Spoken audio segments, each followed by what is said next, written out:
Hola, ¿qué tal? Bienvenidos a una nueva entrega de Las Cartas sobre la Mesa. Y como siempre digo, ¿no? Aquí tenemos la mesa, aquí tenemos el mazo imaginario y la primera carta que sacamos, hay que hablar de alguien que, bueno, trágicamente, lamentablemente, se fue hace unos días y estamos hablando de la Sota. Estamos hablando de Córdoba, la provincia mediterránea. Recordemos que de la Sota tenía una injerencia muy importante, no solo fronteras adentro de la provincia de Córdoba, sino que también tenía un proyecto presidencial una vez más. Nada más que todavía no lo había blanqueado por estas épocas, pero en realidad estaba trabajando para volver a ser candidato a presidente.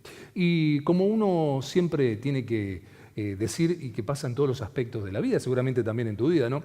¿Cómo puede cambiar la vida de una persona de un momento a otro, para bien o para mal, ¿no? Formar parte de un avance, de un retroceso, del fin de un ciclo, de lo que fuere. Y sin embargo, fíjense lo que ocurrió. Un domingo fallece trágicamente en aquella ruta, hoy una autovía, que la hizo hacer él mismo, mientras era en una de sus gestiones, mientras era gobernador de su propia provincia, estamos hablando del propio de la Sota, y sin embargo, por cansancio, descuido, lo que fuere, terminó lamentablemente falleciendo de manera joven, ¿no? Para estas épocas, justamente de la Sota. Y decía, ¿cómo puede cambiar la realidad tuya, la de quien sea, y de la política y del país? ¿Por qué? Porque ese domingo fallecía de la Sota, y al otro día, lo que muchos ya sabíamos, Bonadío decide justamente ir contra Cristina Fernández de Kirchner.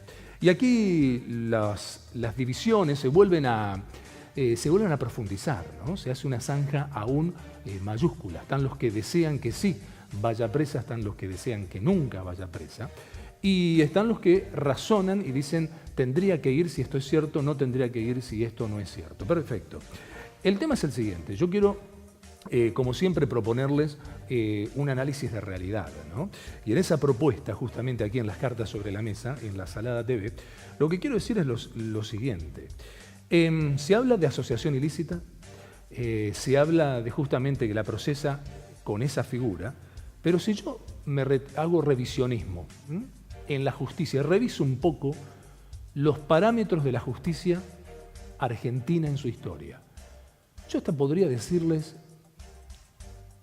lo siguiente: hasta le están haciendo un flaco favor a Cristina Fernández de Kirchner, más allá de si lo que se dice es cierto, si lo que se dice no es cierto, si es peor todavía, si es menos de lo que se dice, si en parte es realidad, en parte no, todo lo que ustedes quieran o puedan pensar o interpretar. Lo que digo es, estaba mirando, mientras investigaba justamente, que la figura de asociación ilícita casi no tiene resultado concreto en la jurisprudencia argentina.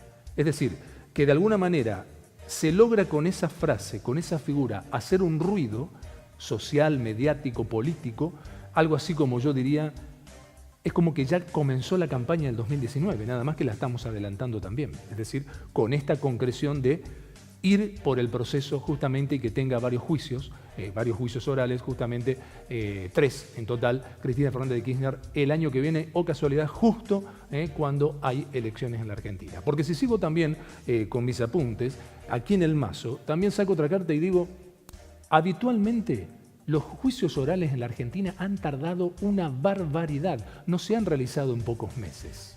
Lo cual también habla a la clara que aquí hay una estrategia electoral más allá de quién sea o de quién no sea Cristina Fernández de Kirchner y todas las personas que formaron parte de su gobierno, los que hoy están presos o los que vayan a ir presos o no. Lo que digo es, yo no estoy diciendo si Cristina Fernández robó o no robó. Lo que estoy analizando es la postura de la justicia frente a la posibilidad de quedar bien con el gobierno de turno, por eso ataca cuando ataca y no ataca cuando no ataca. Es decir, a Cristina Fernández de Kirchner hubieron jueces, como Yarvide, como Casanelo, mientras ella gobernaba, que también miraban para otro lado. Ahora un Casanelo también la ataca. Es decir, estamos en presencia de una justicia, insisto, que no siempre da muestras de lo que debería dar, es decir, de apartarse justamente de todo lo que tiene que ver el poder ejecutivo de turno. Pero también durante estos días pasaron otras cosas, ¿no? Como por ejemplo la presencia de Duhovne en el Congreso, dando y presentando lo que es rutinario, ¿no? Presentar el presupuesto para el año que viene. Estamos hablando del presupuesto, obviamente, 2019. Y a mí me vienen varias cosas a la cabeza justamente en este análisis, porque si saco otra carta, tengo que ver que en ese presupuesto dice, por ejemplo, que la inflación el año que viene estaría en el 23%. Es decir, este año va a culminar con un 42 o 45%, como ya lo hablamos en su momento, y ahora están hablando de que sería prácticamente de la mitad. ¿Le crees? ¿Podrán lograr ese objetivo o será un nuevo decir y como hay elecciones además, propongo esto, digo esto, pero después de ahí a que se cumpla la meta es otra historia? Ya pasó, ya pasó cuando en diciembre pasado hicieron aquella conferencia, el equipo económico dijeron que la inflación de este año iba a ser del 15% y obviamente estamos terminando en 3 veces más. También habló del dólar. Saco otra carta del mazo imaginario, de aquí en las cartas sobre la mesa, y tengo que hablar del dólar. Yo también te había hecho en la entrega anterior, te había hablado que el dólar, me habían comentado en Casa Rosada que iba a estar alrededor del 43%. Bueno, Duhovne, en el presupuesto 2019 que presentó en el Congreso, habla de un dólar entre 40 y 42. También vamos a ver si esta otra meta también se cumple, ¿no? Porque perfectamente podría el dólar dispararse algo más y ese algo más trae una serie de consecuencias. También quiero decir que con respecto a todo lo que tiene que ver con la justicia y con lo que el gobierno nacional actual de Cambiemos va a tener que dar explicaciones el día de mañana, sea cuando sea, más tarde que temprano o más temprano que tarde, va a depender mucho de si gana el año que viene o no gana, por supuesto, pero hagamos todas las hipótesis. Si no gana, obviamente va a ocurrir antes. Si gana, va a ocurrir dentro de varios años. Pero algún día van a tener que dar algún tipo de explicaciones, no solamente con esto de los aportes truchos, de poner a pobres que habían aportado cuando no tienen ni para ellos mismos, sino que la justicia concretamente pidió que se profundice la investigación, sobre todo en la provincia de Buenos Aires, pero pidió que se profundice la investigación. Y no solo ello, sino que también hay una investigación que da cuenta que el mismísimo Mauricio Macri, sí, el presidente elegido democráticamente por votación, pidió también a distintos grupos de empresarios en su momento para la campaña del 2015, donde se consagró justamente presidente, un aporte del 1% del patrimonio de cada uno de esos empresarios conocidos. ¿Queda claro? Les pidió que hagan aporte a su campaña para el 2015, reitero, y les pidió el 1% de su patrimonio, no un dinero tal solamente, sino depende del dinero que vos tengas, tenés que entregar el 1% y quedarte con el 99%. En realidad les decía que ese 99% de ellos que les quedaba, se les iba a multiplicar. Ese era el compromiso. Entonces quiere decir que si una persona tenía 10 millones, tenía que entregar 100.000. 10 millones de dólares, ¿no? Hablemos a lo grande para que se entienda. Si una persona tenía 100 millones de dólares, tenía que entregar 1 millón. ¿Me explico?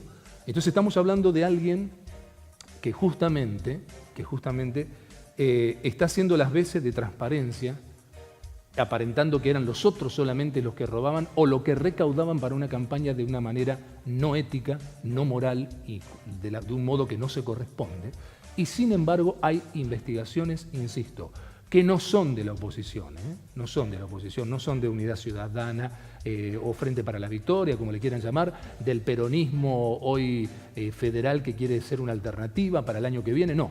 Estoy hablando de solamente investigación periodística y de primer orden. Es más, pertenecientes a medios importantes de la República Argentina que en realidad están a favor del gobierno.